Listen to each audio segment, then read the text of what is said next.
There's a national media outlet that actually graded the Cardinals offseason correctly. This is weird. You are Locked On Cardinals, your daily Arizona Cardinals podcast. Part of the Locked On Podcast Network, your team every day.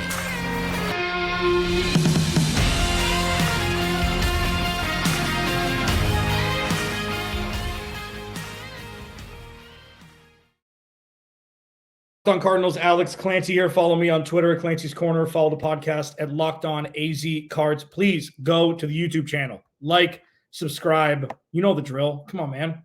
Everydayers, do it. You listen to me every day. You watch me every day. You may as well go subscribe. Thanks for making Locked On Cardinals your first listen every day.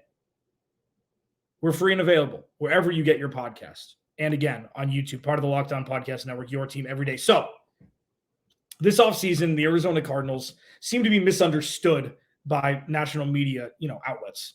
Some understand exactly what's happening, and some are like, oh, the Cardinals offseason has been a bust. Now, things have kind of become more sugar-coated since the draft, where Monti Ossenfort seemingly knocked it out of the park, at least on paper. But there's one publication that nailed the grade for the Arizona Cardinals as I see it.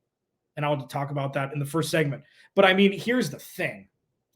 There are two players that are on the Arizona Cardinals right now who've been on the Arizona Cardinals and who are stars on the Arizona Cardinals, neither of whom have a clear outlook on their future with the Arizona Cardinals, Budda Baker and DeAndre Hopkins. And I know I talk about this once a week, twice a week. This is something that needs to be discussed even more than that. I'm doing you a favor. I could do 50 minutes of either guy bonus podcasts every day. But I feel like right now, a week since the last time, a week since Budda Baker requested a trade, a little bit more, there needs to be a wellness check on each situation and why I think both should be retained, even though it seems a little counterintuitive. But when the Cardinals get graded a C by Sports Illustrated, I love it. It's Fan Nation. Okay, Donnie Druin wrote it. Okay, you can pick a website and see a different grade for the Arizona Cardinals each. But the thing is, when it's a C, I think that's exactly what the Cardinals grade should be for this offseason. You're not grading on a curve. You're grading as nakedly and stripped as possible because this is a true rock bottom beginning the rebuild scenario for the Cardinals. Okay? And that's not a bad thing. This needed to happen. This probably should have happened after the 2018 season. It was just prolonged by Michael Bidwell keeping his close friend at GM, who was completely inept in his ability to build an organization that has more wins than losses. Sure, they had nice peaks over the 10 years that Steve Keim was GM. But now, with a new regime in place, they're taking a much more calculated approach. Monti Ossenfort with his background in scouting, Dave Sears with his background in scouting, Jonathan Gannon with his acumen on the defensive side of the ball is a complete shift from what the Cardinals were between 2019 and 2022. So when they were dormant during the offseason as pertaining to free agency during the frenzy, I saw it as that's exactly what they should be doing. Why are you going and spending, especially with Kyler Murray on the shelf with an ACL tear, in a TBD when he's going to return? Why are you doing it? And when they did that, they brought Kazir White on, a linebacker from Philly who knows Jonathan Gannon's scheme or lack thereof, or kind of a hybrid of all the different ones, depending on skill set on both defense and the offense they're playing against. But it was really just kind of a sit on your hands and wait. And it's going to be a long time before the Cardinals have a full roster. This is a 2-year rebuild. And I talked about it 2 years is real quick. It's really quick to go from outhouse to penthouse in the NFL. All you need to do is nail 2 drafts and have a good offseason or 2, and you're looking at potential trajectories that an organization maybe has never looked at. So when it was a C, when I saw that, I'm like, that's exactly right. Because the offseason early on was dormant, borderline extinct, if we're talking volcanoes here. And then the draft was a masterclass. The draft was exactly everything you wanted out of a dictionary definition for a first-time GM, wheeling and dealing, gaining future assets while drafting players who are going to make an impact potentially immediately.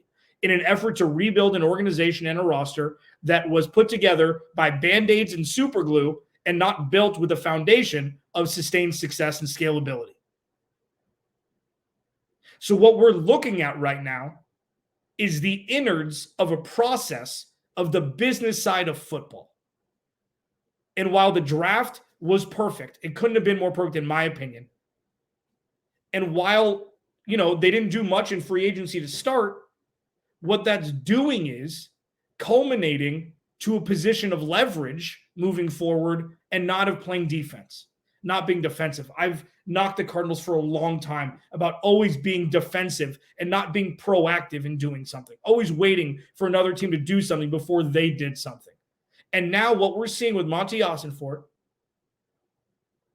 is a clear plan on how to build the Arizona Cardinals with the 2.0 version that I've so lovingly coined.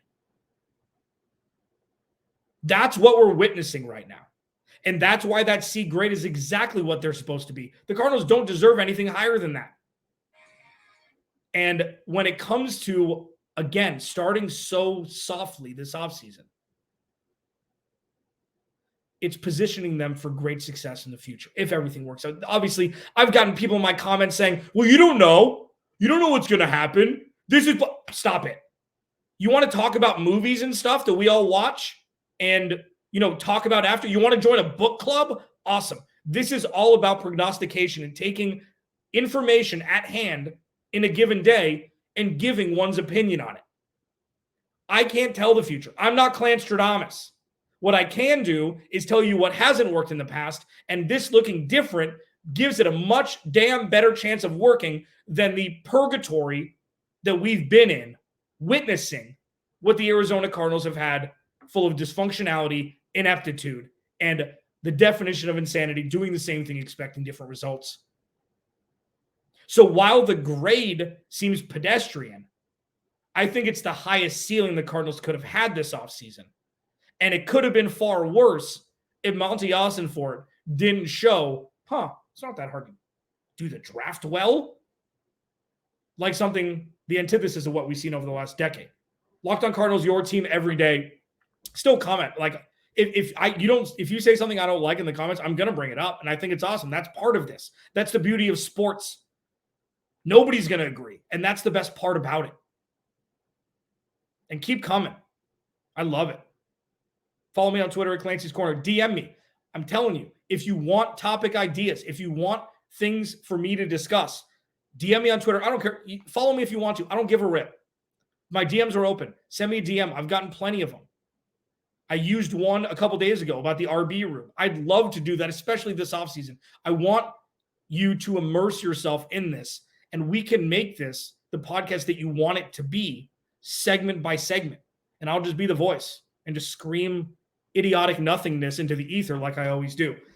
Budda Baker requested a trade, was once looked at as the poster child for what every Arizona Cardinal should be, according to Monti Ossenfort. What's going to happen? Why should this happen? And do I still think he should stay? Spoiler alert. Absolutely. Budda Baker under a microscope next. First, Built Bar. This episode of Locked On Cardinals is brought to you by Built Bar. If you're looking for a delicious snack but don't want the sugar and calories, then you need the best tasting protein bar ever, Built Bar. You got to try it. I met with the rep from Built Bar. This was about 18 months ago or 2 years ago. Came in and we had a talk. I met with Brendan Clean of Locked On Suns. If you want to know all things Suns, please go check out Brendan Clean on Locked On Suns, one of my boys. And he said, we call it either the best tasting protein bar or the healthiest candy bar you'll ever have, because both are true. They're all covered in 100% real chocolate. They got flavors like churro, peanut butter brownie, cookies and cream. I'm not sure how Built does it, but it's a candy bar, and the macros are insane. 4 grams of sugar, 130 calories, 17 grams of protein. And now, remember when I used to say, go to Built.com and order them. Go to Built.com and order them. You don't have to wait anymore. You can go to Walmart or Sam's Club while you can still get your specialty flavors at Built.com. That's right. Head to your nearest Walmart today. Go to the pharmacy section. Grab yourself a box of Built Bars. You can pick up a 4-bar box of cookies and cream, double chocolate, or coconut puff. And if you're close to Sam's Club, run in and grab a 13-bar box with our hit flavors, brownie batter puff and churro puff. You can thank me later. I think it's been an absolute dictionary definition of perfection for the Arizona Cardinals this offseason with Monti Ossenfort taking over. I do. And not just because it's new, not just because it's different, not just because you can lean on nobody knows what's going to happen, so let's just let her rip and breed positivity like we're Care Bears. That's not what I mean. What we're witnessing is what functional organizations do. Now, as I transition into what functional organizations do as it pertains to star players wanting contract extensions after they got a contract extension 2 years ago and won a couple years added onto it, like Budda Baker, it's up for interpretation. Now, Budda Baker is the heartbeat of this team. He's the heartbeat. And while I've seen a lot of vitriol coming out from the other side of, no, just trade him. Get a second-round pick for him. He's not worth the extra money because he's 28. He's not good anymore. He's lost a step, blah, blah, blah, blah, blah. Okay, listen. Not all of this is about play on the field. Not all of this is about a front office or ownership group bending over backwards to make anybody happy that wants a contract extension. That's not what this is if they were to give him an extension. What it is fulfilling on your word. What it is going back to what Monti Ossenfort said on his introductory press conference, saying Budda Baker is what every Arizona Cardinal should be. I'm paraphrasing. The first still of Monti Ossenfort was him shaking Budda Baker's hands in a hallway at the facility. If you trade him because you don't want to give him more money, your word means jack bleep right out the gate. So just because a player wants contract extension because he knows his value doesn't mean you're being weak if you reward him with what he wants. Because I'll tell you what, if Budda Baker gets traded and you think watching Tyrann Mathieu was tough in Houston and then in Kansas City, buckle up. Imagine Budda Baker with a cornerback room that he could play with. Imagine Budda Baker with a pass rush he could play with. Imagine Budda Baker with a linebacking core he could play with. This defense has been so top-heavy over the last handful of years that Budda Baker is asked to do so many different things that's not in his job description. If you've been an Arizona sports fan in general over the last forever, tell me if what I'm about to say hits home. Oh, you know what? I'm really happy for that player. Really? Oh, he got a ring on a different team. Good for him. Former Arizona Cardinal. Former Arizona Diamondback. Former Phoenix. Good for him. Oh, Paul Goldschmidt. He got his money and he won a ring. Fantastic. Oh, Tyrann Mathieu. He was great when he was here. The cycle's got to stop. And it stops with Budda Baker. Or it's going to be in perpetuity where the Arizona Cardinals are not running an organization functionally enough to retain their star players.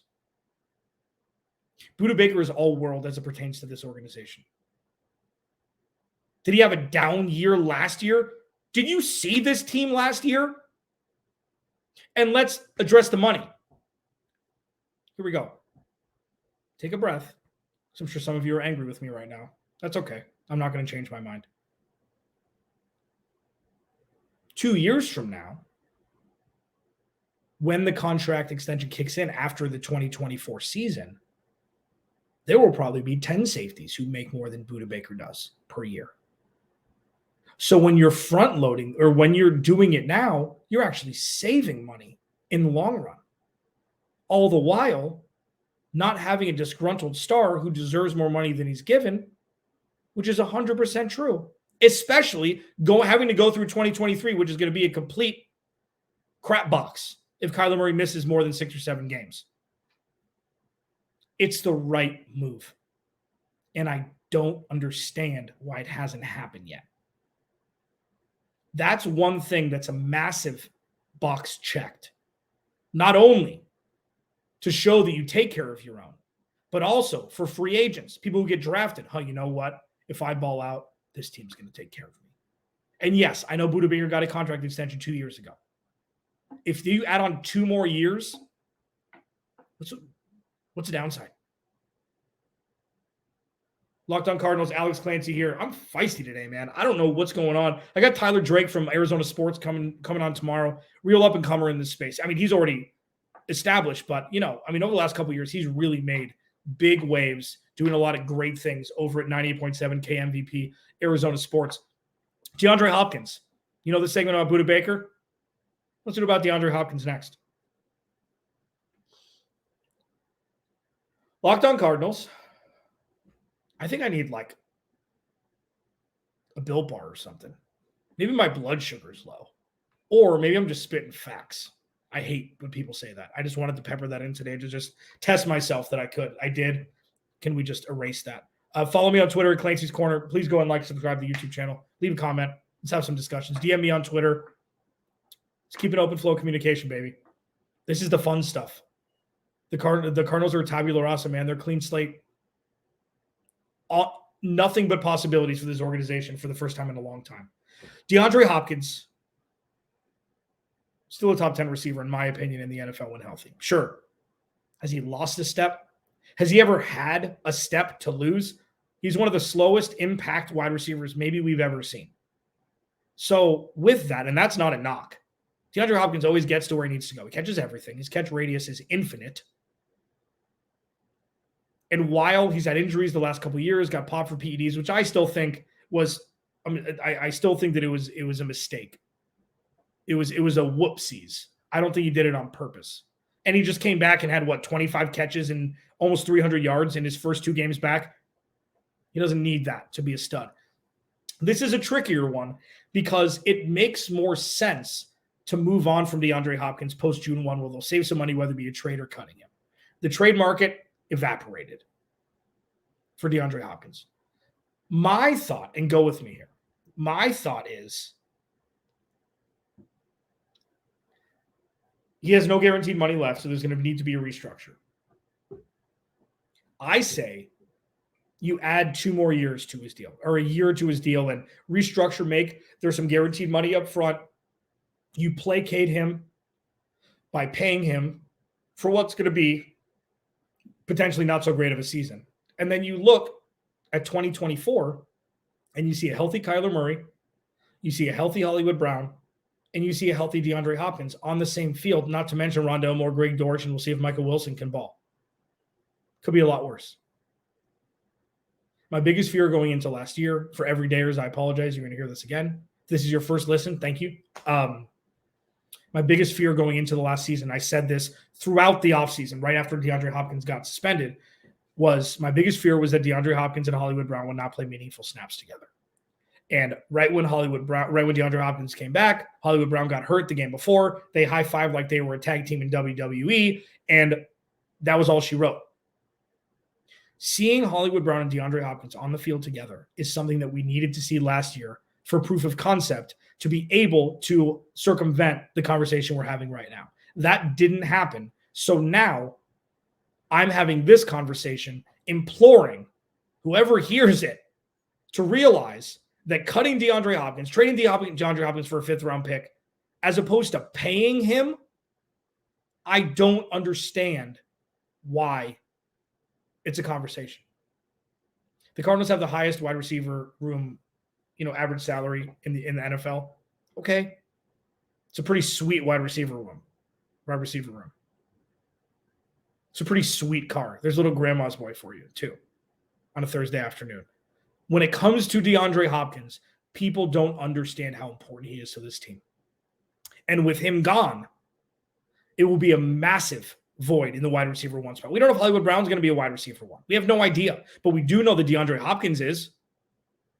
So you pay him, you front load it, so he's placated through this year, and then maybe Kyler Murray comes back in week 3 or week 4.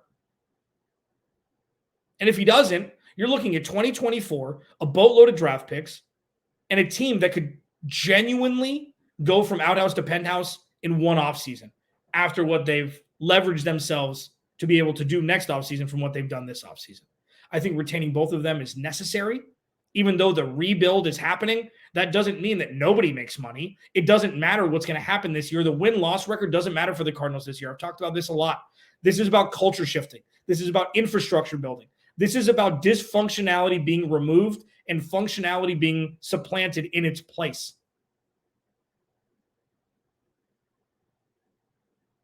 That's what this season's for. Look at Dan Campbell in Detroit. I say it. This is Dan Campbell's third year going into there. We're a far cry from him talking about biting kneecaps off in an introductory press conference and people laughing at him. You think he doesn't have an impact on that organization? The Detroit Lions are one of the most fun teams to watch in football, and it took 2 years. Nobody cared about the win-loss record the last couple years. Sometimes when dire straits are upon an organization, winning and losing doesn't matter nearly as much as building a culture that can be cultivated for winning in the future. Giving up short-term success for long-term relevancy is exactly what the Arizona Cardinals need to be doing now. And it seems so far they are. We'll see what happens with Budda and DeAndre Hopkins, but that's why having these two stars on the team long-term will do nothing but benefit this organization in their journey to rebuild what the last regime crumbled. Alex Clancy, Locked On Cardinals. I'll talk to you.